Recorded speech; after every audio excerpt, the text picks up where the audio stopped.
Big Blue, bringing you the best in New York Giants sports talk and entertainment. Oh, with everything going on with Colt McCoy and Daniel Jones and the trip to Seattle and everything else, I wanted to take a step back from that for a minute because, we're going to have all week to talk about that. What I wanted to talk about basically right now is the Giants and their 2020 rookies. It has been no small secret that I was not a huge fan of most of Dave Gettleman's picks after Xavier Mckinney. I don't hide that. I thought that we were taking talent that was not going to mesh possibly for a couple years, that we were drafting off potential, not drafting off potential that could play this season. More potential that we could look for 2-3 years down the road. And, in some of his picks, I was totally off base. And the impact that some rookies are having on the team are more than others. But I want to just kind of do a general breakdown of the rookies itself. How they have been playing if Dave Gettleman really nailed some of these late round picks? Or is it just because that Joe Judge has molded the talent that Dave Gettleman gave him? Or is it a little bit of both? Right off the bat, you got to start with Andrew Thomas. Andrew Thomas, oh my God. Weeks and weeks and weeks in the beginning of the season, I saw on Twitter how he was a bust and how all these other tackles taken ahead of him have ranked much higher on Pro Football Focus, and how the Giants made a mistake, and how Joe Thomas came out and said this, and Joe Thomas said this, and Andrew Thomas was a bust.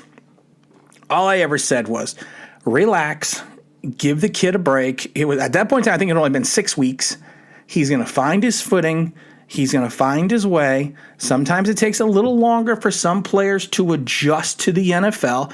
Yes, a lot of people thought that Andrew Thomas was going to be the most pro-ready tackle, but that was not the case. And honestly, the last 3 weeks, he's really stepped it up. Now, I can't tell you if this was because of the firing of Mark Colombo, because of the fact that Mark's only been gone a week. I can't tell you if this is because Joe Judge was in the room for the last couple of weeks coaching him up. I can't tell you if he's changed his technique, but whatever he has done, or whatever the Giants organization or coaching staff did to help Andrew Thomas the last 3 weeks, he looks like a different player. He really does. And maybe it was just an adjustment with his footwork. Maybe they went back to some techniques that he was used to in college. But he's turned into a very efficient pass blocking left tackle. And he's been plowing the road on the run some of these plays.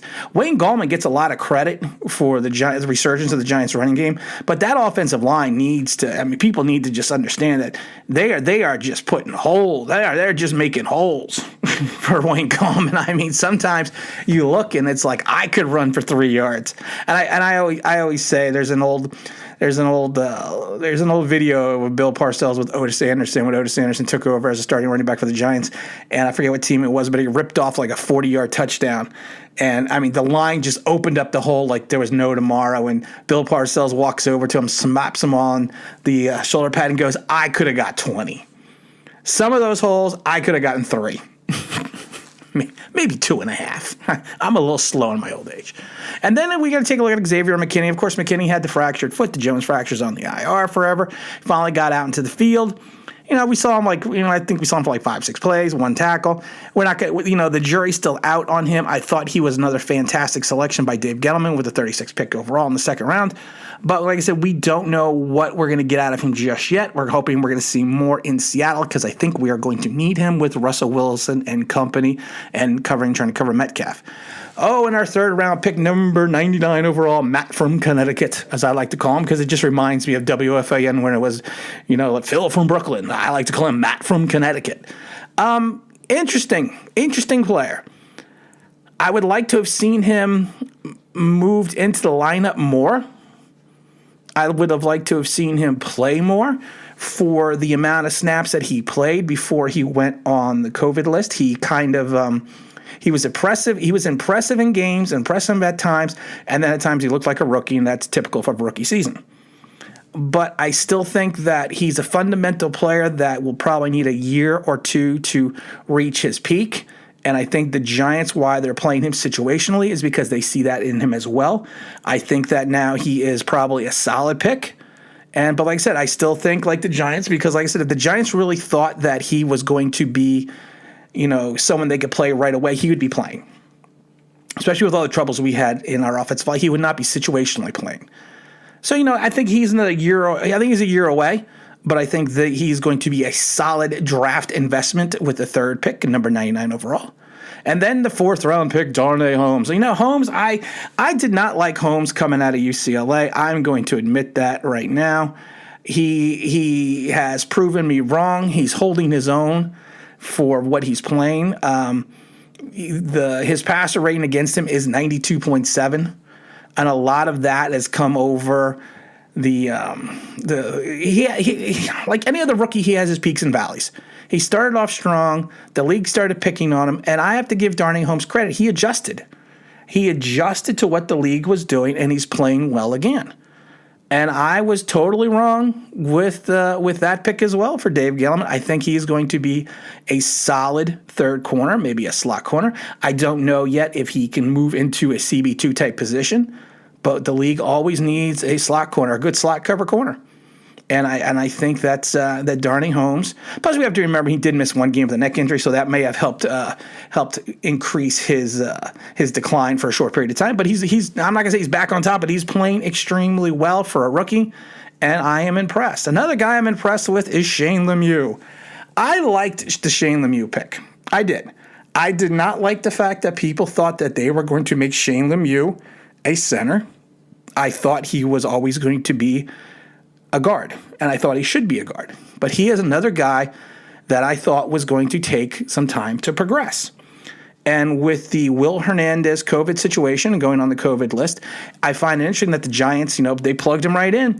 And, Pro Football Focus will tell you that he was horrid for weeks. But if you watch the game and you watch the breakdown, yeah, he had his rookie moments, but Shane is holding his own and then some. And I think a lot of Shane coming in has helped Andrew Thomas, because I said before, yes, and I know there's a subscriber out there waiting for my Will Hernandez breakdown, but we've just got so many other things going on right now. We will definitely get to that. But Will Hernandez, I still believe in some regards, was an issue for Andrew Thomas and an issue for Nate Solder. And we will get into that. I do promise we will do that, but I am very impressed with Shane Lemieux. I am happy he is doing what he's doing. He is showing the focus. He is showing the strength. He is showing the resilience of a good guard in the NFL. Is he going to be an all-pro? I don't know, but I think he will be more than a serviceable guard for the Giants for years to come. Will Beatty. That's what he reminds me of. And even going back even further to the older guys, Chris Godfrey, on the 86 line. That's who he reminds me of as well. And then we get into Kem Brown out of Penn State. Cam, we haven't really seen much out of Cam. He had a lot of rave reviews. He's played well on special teams. I mean, that's what I could say about Cam. He's going to see his role increase. We've seen him more and more on the field, but we really haven't seen anything yet. So he's still a question mark. Carter Coughlin has 1 sack right now. Again, he's like Kem Brown. He's getting on the field, but is he doing his thing? Yeah, not really. I mean, he's not making an impact, but he's helping filling in for the loss of Lorenzo Carter and O'Shane Zimenez. So we'll get a better idea what he's capable of probably in the next couple of weeks. He has not been a liability on the field, which is good. And like I said, he did get his 1 quarterback sack. TJ Brunson is, he's clearly seems to be behind Tay Crowder, Kem Brown, and Carter Coughlin. So, I mean, it's, he's another interesting player, but again, I think he's a 7th-round pick, so he is what he is. And then we get into our other 7th-round pick, Chris Williamson, been on the practice squad all year, pretty much, I think. Not really much there. And then we get into Mr. Irrelevant Tay Crowder. Tay, of course, had his big breakout game against Washington, but we always seem to have guys that have breakout games against Washington. He finally came back from the hamstring injury, had a couple tackles. Mr. Irrelevant, I think he's shown the athleticism and the promise as a coverage linebacker as well. So, I mean, he's another guy that, that Dave Gettleman may have hit on. And it's tough to say because you think Dave hit on his first his first two drafts, but now those players are having issues. So you could never tell because you need at least 3 years to really assess a draft. But if you look at it, this draft has filled out the team quite well for Joe Judge. And I have to give Joe Judge credit because I think a lot of these late round picks are really excelling with the defense, and I think they're excelling because of Joe Judge and Joe Judge's ability to allow his coordinators and his staff to work with the players. And I have to give I really do have to give Judge and Gettleman credit because I think they have really groomed this rookie class into talent that can fill in for the Giants situationally.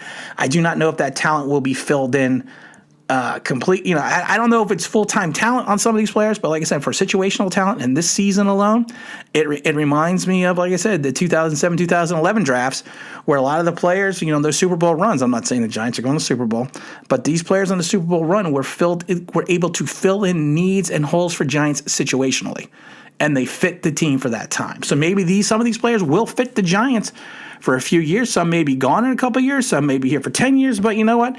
As of right now, the Gettleman draft is looking pretty good. And again, this is Tim with Online Big Blue, bringing you the best of New York Giants sports talk and entertainment. And as always, if you could subscribe, if you ring that bell, I think you know what that means. So that'd be awesome.